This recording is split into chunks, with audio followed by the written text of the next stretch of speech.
Que alegria celebrar mais de 7 mil inscritos nesse grande evento. A gente tem que agradecer muito os nossos patrocinadores, WNF, Tricorres, KS 10 anos, o Centro Educacional, Tango Teaser, as ferramentas fantásticas para a terapia capilar, Dinolite, uma excepcional marca de aparelho de tricoscopia, e o apoio educacional de Leduco, que edifica a cada dia com cursos fantásticos a nossa profissão. Quem vem falar com a gente agora, Adriana?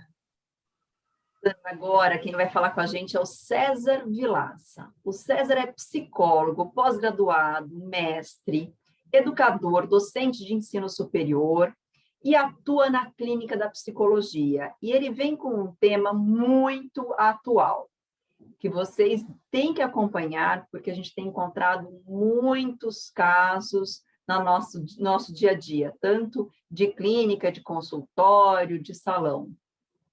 Qual que é o tema, Sandra? Quem tem aí alguma questão com pandemia, né? Dentro da tricologia, o que o César estudou?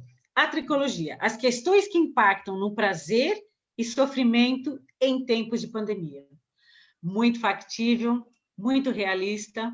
Vamos lá? Olá, meu nome é César e eu agradeço o convite para estar nesse congresso de tricologia. E vamos aos trabalhos. O tema da minha apresentação é tricologia, as questões que impactam o prazer e sofrimento em tempos de pandemia. Eu tenho uma breve apresentação minha que diz aí muito sobre o meu trabalho. Eu sou psicólogo formado há 30 anos este ano. É um prazer trabalhar com psicologia há tantos anos. Desde que me formei, eu trabalho com psicologia. Sou professor universitário há aproximadamente 21 anos. Estou trabalhando na Universidade Anhembi Morumbi. Tenho uma história de 13 anos na universidade. Trabalho principalmente nas escolas da saúde, nos cursos de psicologia, com as disciplinas de psicologia social, organizacional e do trabalho.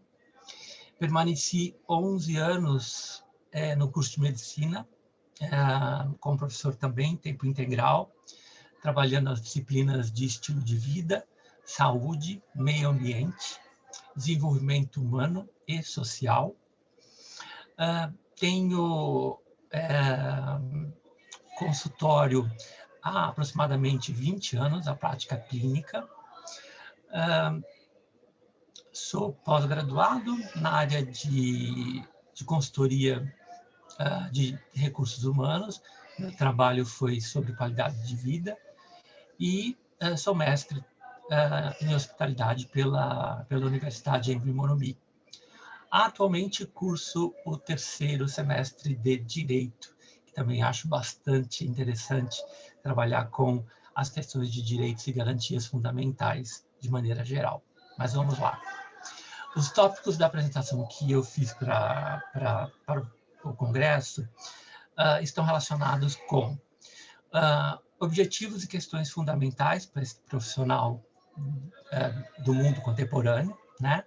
A problematização como metodologia de aprendizagem, tricologia e tricotilomania, que vem a ser, princípios maiores e fundamentais de um indivíduo, concepções interdisciplinares, a psicologia e as outras áreas do conhecimento, histórico da prática da ciência, desde o modelo primitivo até o modelo biomédico, as contribuições de dois importantes ícones da área da psicologia, Carl Gustav Jung e Sigmund Freud, e o que eles podem contribuir para as questões da psicossomática, o tratamento psicossomático e a importância dos sintomas, e entender como que se dá a anamnese e as doenças mais comuns relacionadas à psicomatização. Objetivos e questões fundamentais para esse profissional contemporâneo. Então, principalmente ajudar a orientar, esclarecer na formação que é individual, social e interprofissional, passando sempre pela ciência, né? Por uma formação ética, crítica e reflexiva. Então, de forma estruturada e consciente, a gente entende que este profissional, além de dominar habilidades mais simples, que são os fatos cotidianos do seu trabalho, ampliar o seu conhecimento para dominar técnicas e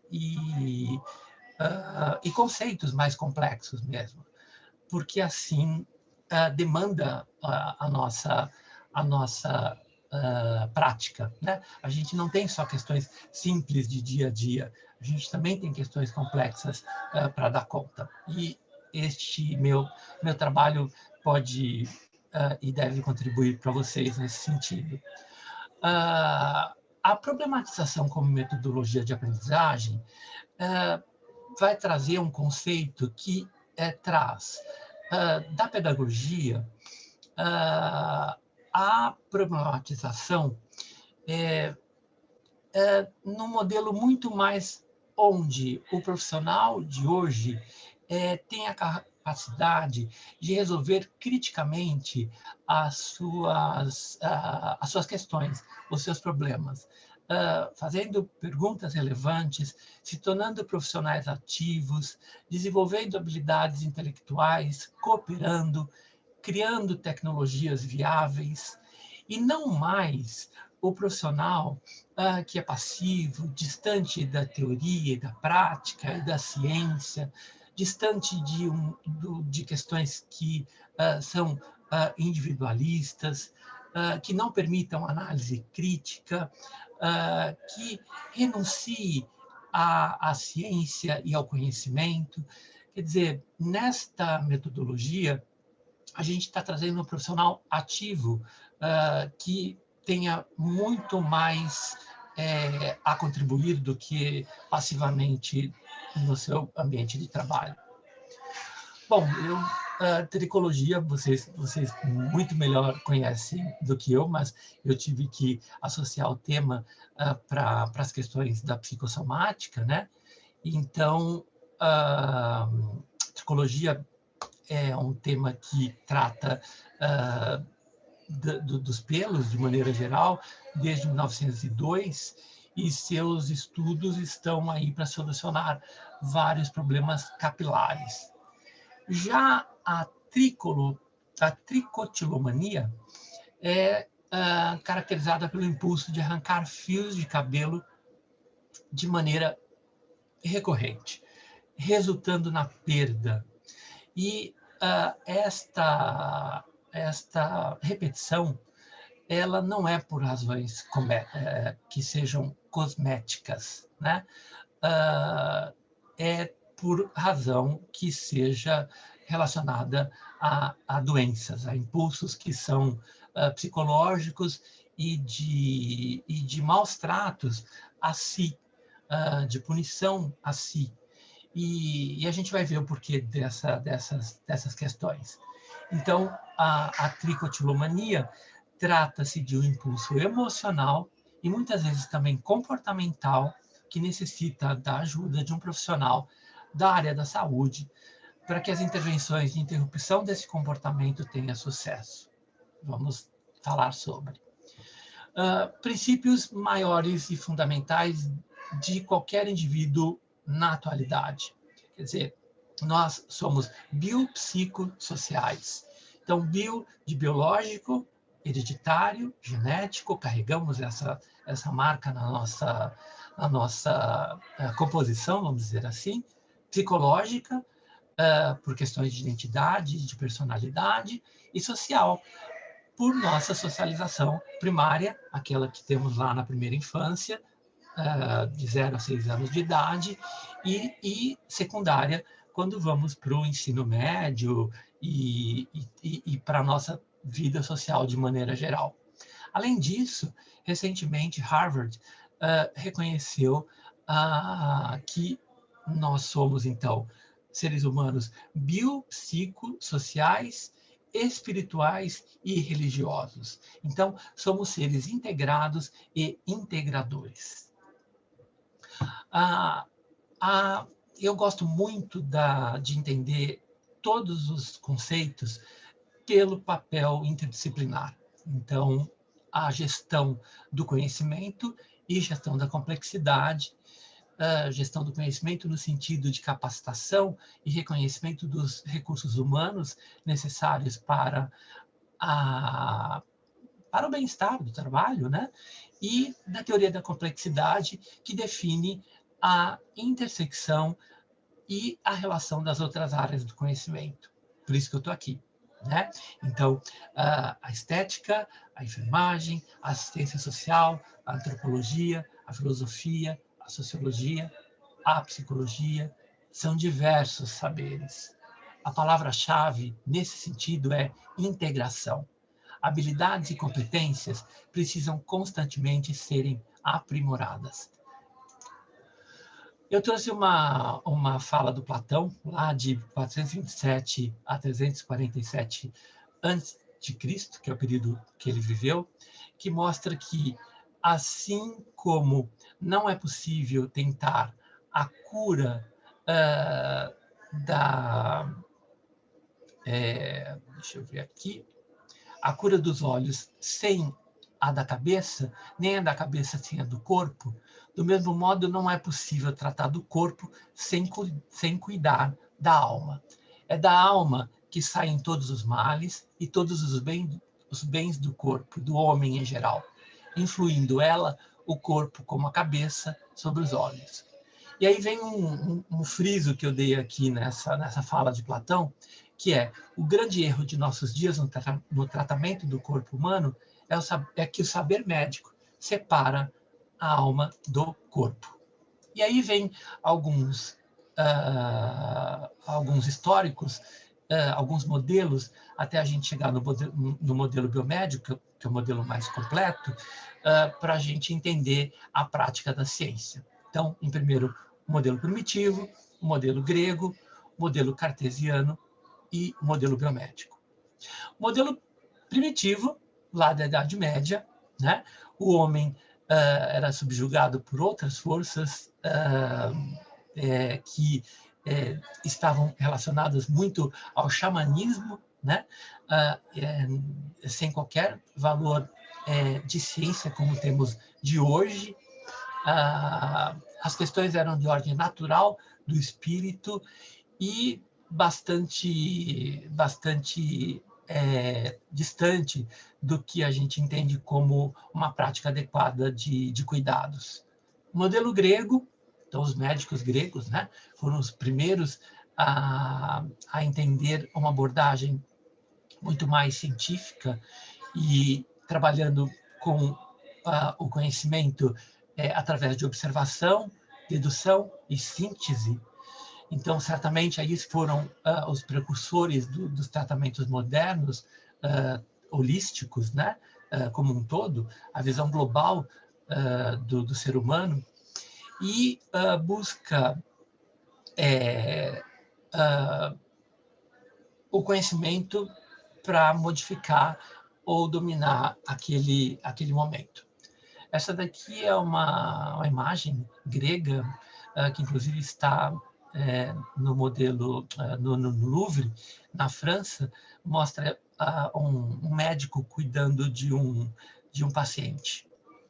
O modelo cartesiano enfatiza ainda que a gente esteja já em 1596 a 1650, na época que Descartes viveu, ainda privilegia uma visão dualista, separando o corpo da mente, mas contribui com a evidência, análise, ordem e enumeração de que a gente possa avançar construindo verdades irrefutáveis ao conhecimento. Então, já tem aí um avanço grande de modelo até chegar no biomédico, que aí sim a doença passa a ser vista e considerada mais holisticamente, o foco na interação entre os fatores psicológicos, biológicos, ambientais e pessoais.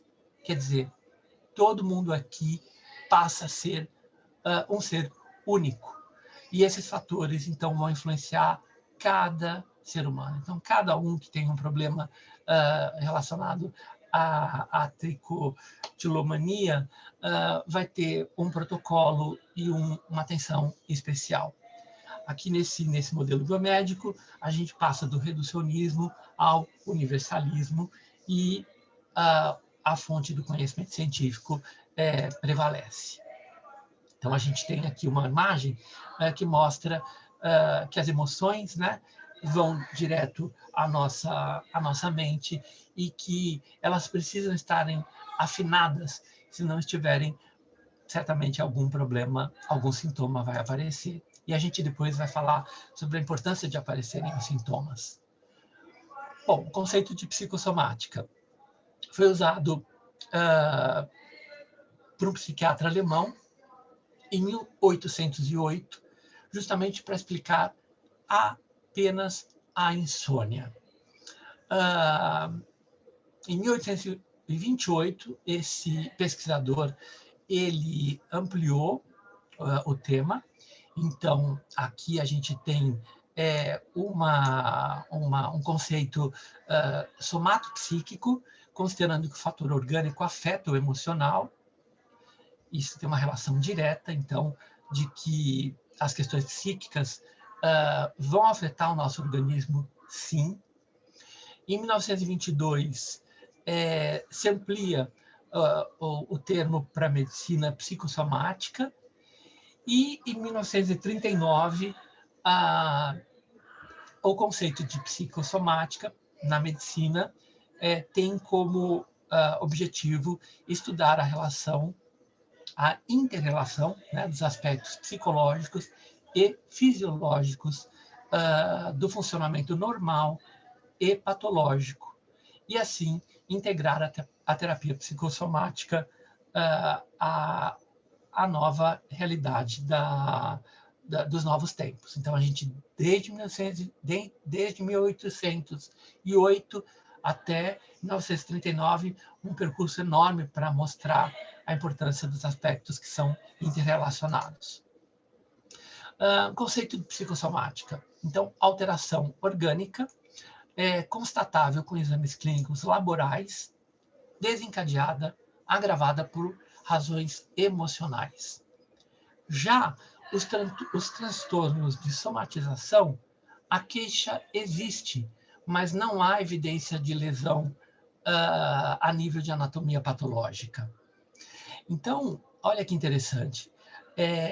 A gente tem as alterações orgânicas, né? Os exames clínicos muitas vezes podem mostrar ou não mostrar, mas o sintoma está lá.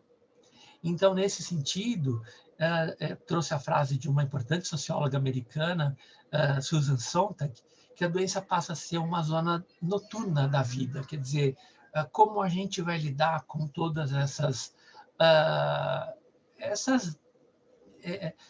nuances, né, de desconhecimento, muitas vezes. E aí eu trago dois autores principais, né, da psicologia, Jung e Freud, para falarem sobre a psicossomática. Então, Jung traz como principal que somos um ser só, único, corpo e mente.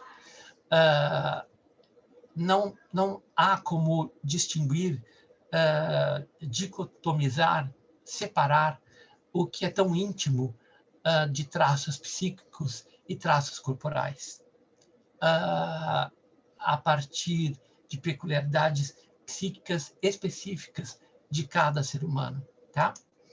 Ainda em Jung, um funcionamento inadequado da psique pode causar tremendos prejuízos ao corpo, né?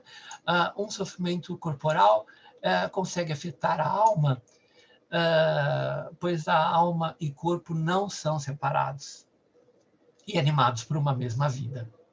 Assim sendo, é rara a doença de corpo que não seja de origem psíquica, que não tenha implicações com a alma. Contribuições da psicanálise.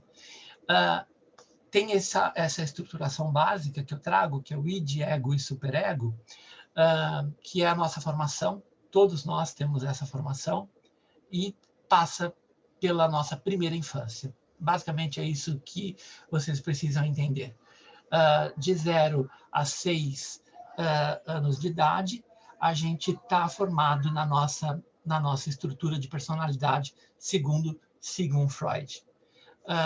O nosso eu, a nossa existência, passa a se dar dentro deste período. E aí trabalhamos com o inconsciente dinâmico, onde reside a nossa vida mental, os nossos instintos, as nossas emoções mais profundas, que Freud vai colocar como princípio do prazer e princípio da realidade. E a vida mental encadeada de diversos eventos vitais. Menor diferenciação entre os estados psicológicos, ditos normais ou patológicos, e libido, que é energia vital, é uma energia que muitos conhecem como sexual, mas nada mais é como uma energia vital que traz a nossa vontade de estar vivo e praticar as nossas boas ações em diversas áreas da nossa vida. A ansiedade, ela pode ser boa e ruim, né? Então, eu digo sempre na minha experiência clínica que onde há sofrimento, há necessidade de se perceber que precisa de ajuda. Então, a ansiedade, se ela extrapola e me atrapalha, eu preciso cuidar dela, assim como a depressão. E aí eu trago duas definições que pode ser muito importante para vocês: a endógena e a exógena. Endógena, quando as questões são internas, hormonais, quando por algum problema clínico comprovado por exames, você tenha uma descompensação, e aí causa uma depressão. E a exógena, que vem de fora, então um elemento externo. Eu posso ter tido um luto, o rompimento de uma relação, a perda de um trabalho, a perda de uma amizade, e assim a depressão também pode se instalar.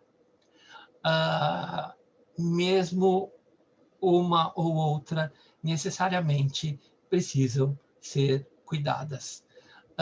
Às vezes a doença pode aparecer como um sintoma, e, como eu disse há momentos atrás, o sintoma é muito importante para a gente poder perceber o que está acontecendo, né?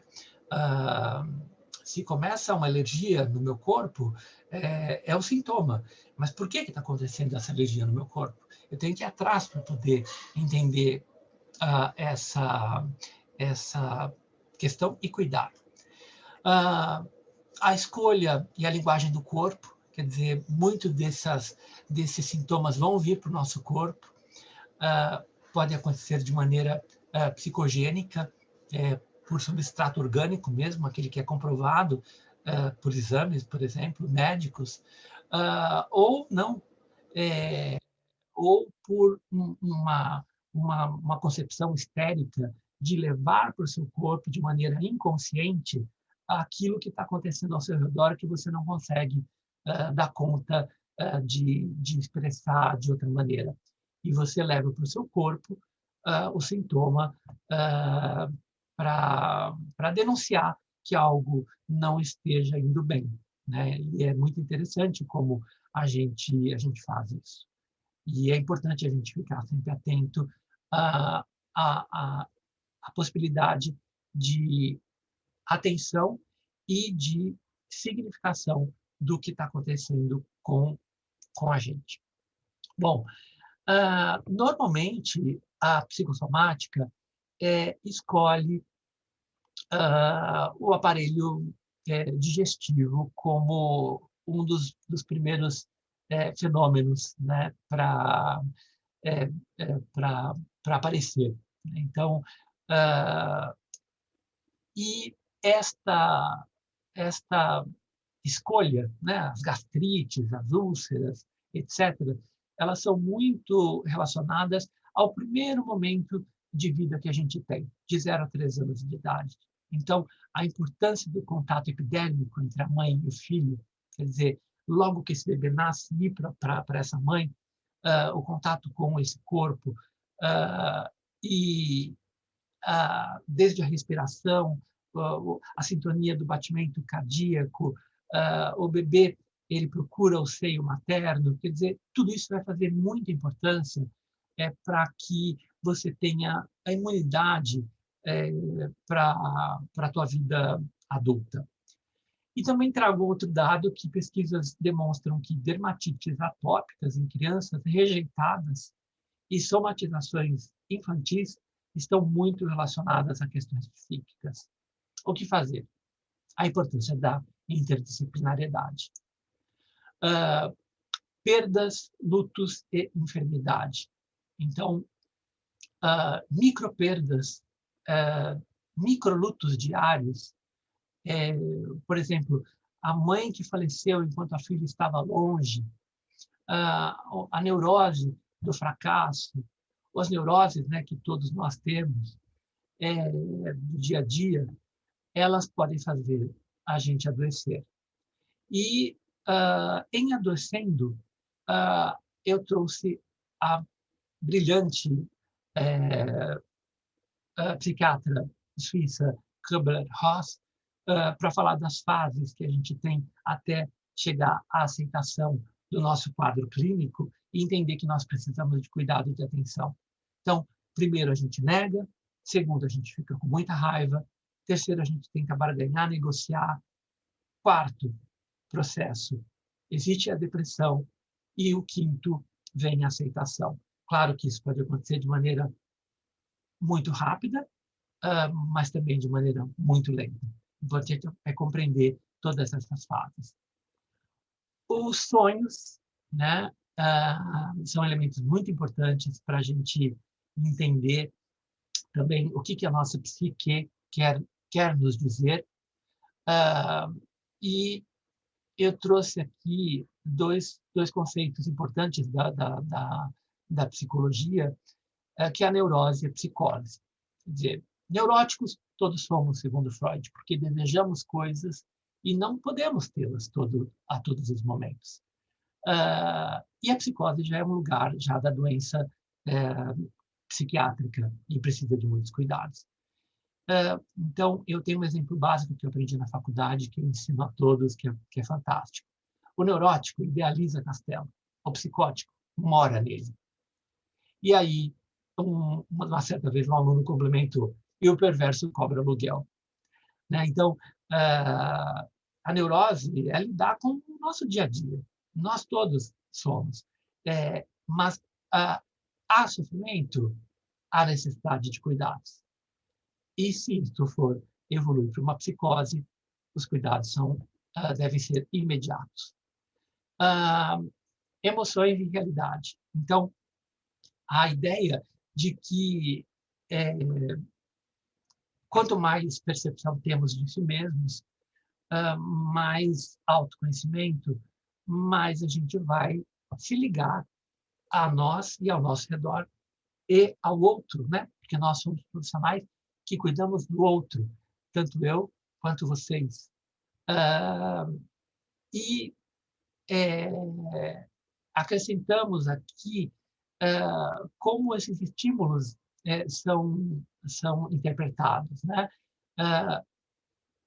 Como que nós vamos usar os elementos de memória, de raciocínio, de juízo, de afeto e outros elementos subjetivos para cuidar desse que está precisando da gente. Então, claro que influências culturais, pessoais, positivas e negativas, de ambos, do lado de lá, do lado de cá, vão ser importantes para a gente entender e cuidar dessa personalidade, cuidar de necessidades particulares de emoções, de valores pessoais e do mundo percebido, que a gente percebe ao nosso redor.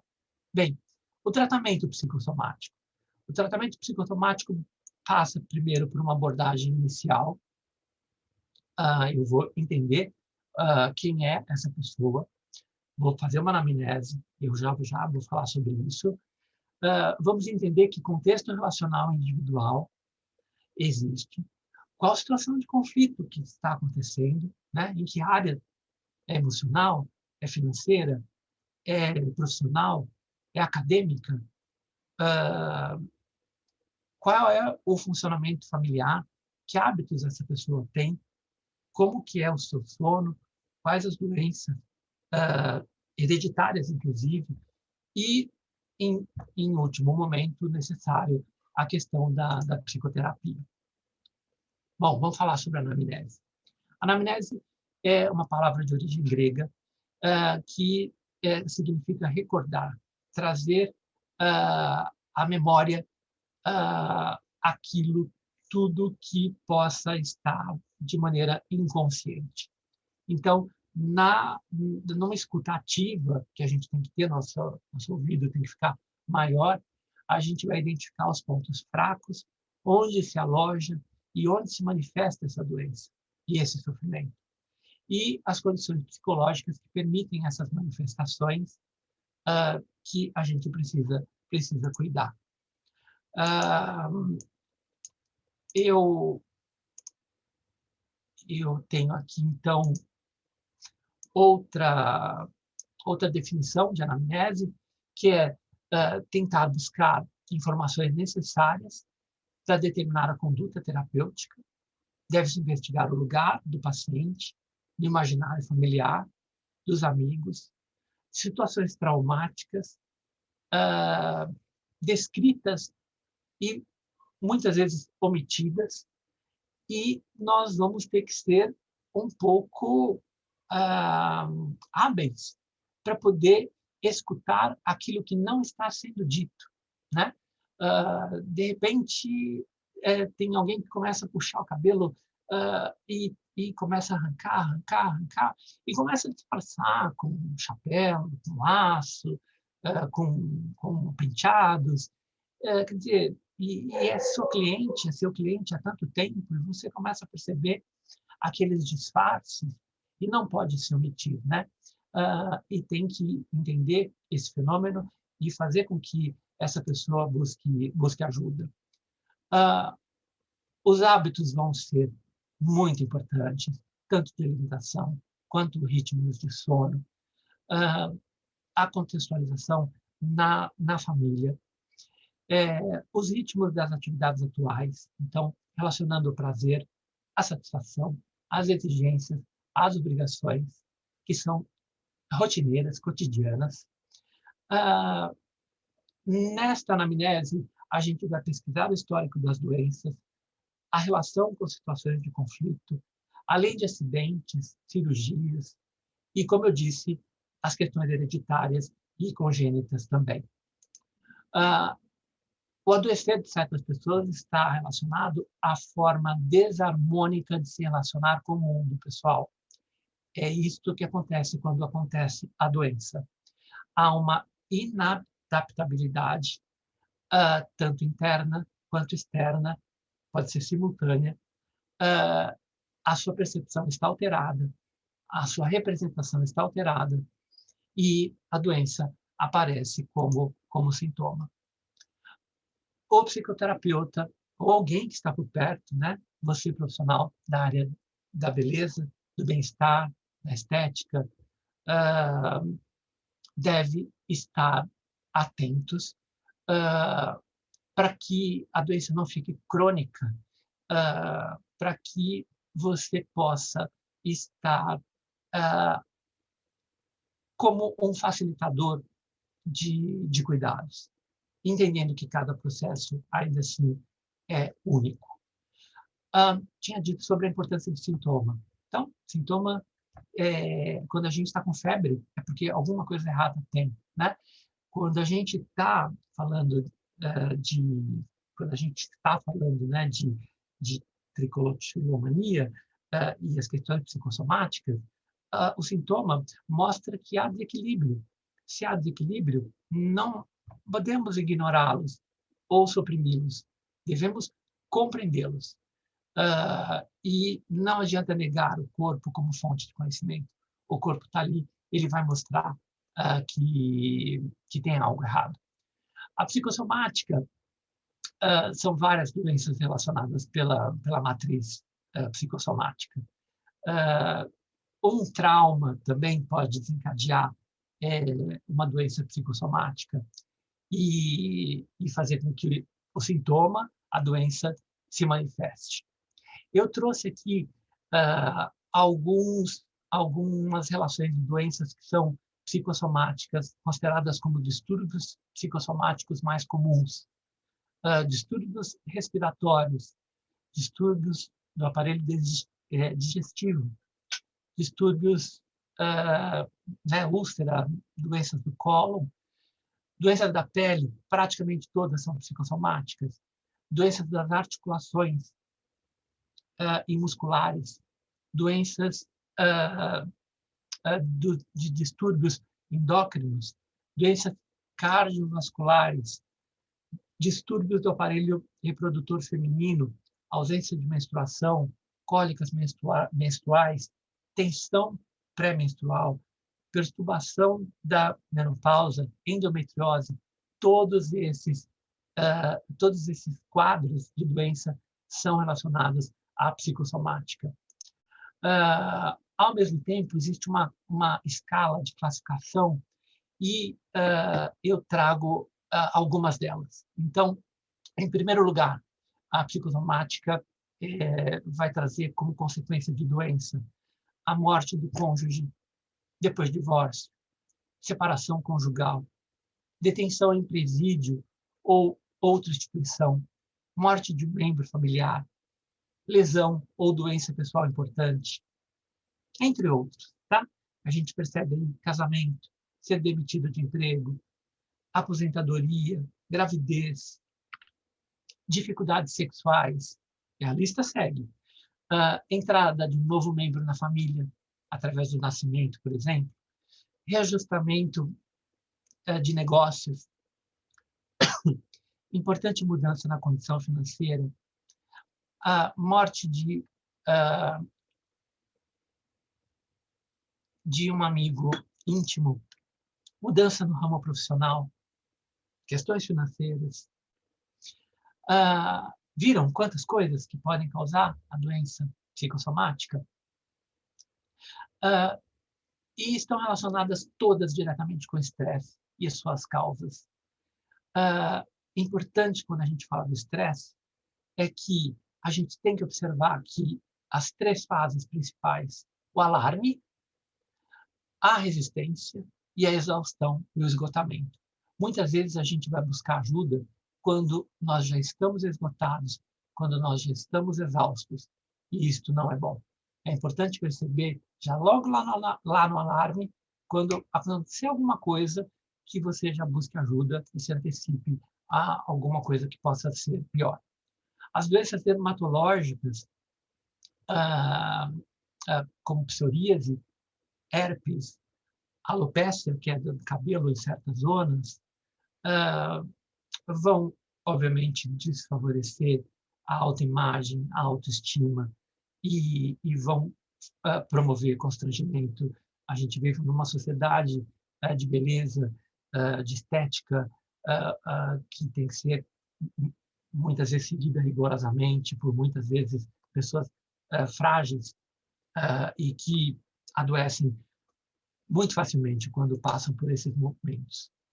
As doenças capilares são as doenças que trazem mais alteração à autoestima das pessoas. É fundamental você o cabelo, né, para emoldurar o rosto e para ter equilíbrio de proporções faciais, sendo que a falta pode causar desarmonia física e emocional, eu sou careca, mas a minha composição, né, a minha harmonia interna e externa é ok para mim, né? Então, cada um é cada um. Mas a queda como um processo natural é ok. A queda como um processo de doença, não é ok. E precisa ser diagnosticada e cuidada em tempo. As alopécias, alopecia areata, vulgo pelada, né? Tem relação hereditária e pode decorrer de traumas. E a alopecia androgenética, que esta tem relação hereditária e é agravada pelo estresse. Outras doenças psicossomáticas, a psoríase, que pode trazer lesões na pele, nas unhas, no couro cabeludo, e tem histórico familiar, também é causado pelo estresse, baixa imunidade, e o eflúvio telógeno, que é uma queda capilar grave, muito remota, muito rápida, e também o estresse está envolvido, insônia, depressão pós-parto, pós-cirurgia, uso de medicamentos agressivos, problemas endócrinos, enfim, toda uma concepção de que eu preciso entender qual o gatilho que envolve para desequilibrar essas questões que são biopsicossociais e que são de extrema importância. Por fisiopatogenia, a gente entende questões biológicas que envolvem qualquer processo de adoecimento físico. A fisiopatogenia continua a ser um aspecto importante, mas conjunto com o olhar psicossomático. E o que aprender com a doença? A doença, ela nos ensina, né? Ela nos ensina eu costumo dizer que a gente fica mais forte com os eventos que são relacionados à doença. A gente não tem só anticorpos biológicos, psíquicos, a gente também tem aspectos hereditários, orgânicos, e que vão nos fazer a gente ficar mais forte para uma próxima gripe, por exemplo, né? Importante é o equilíbrio de maneira geral. E que os prejuízos de que, se não cuidados, são enormes, inclusive com ideações suicidas, que é uma tragédia na vida de uma pessoa, na vida de uma família, né? Essas são as referências que eu trouxe para o trabalho de apresentação que eu fiz. Espero ter contribuído. Estou à disposição. Foi um prazer estar com vocês nesse momento. Muito obrigado.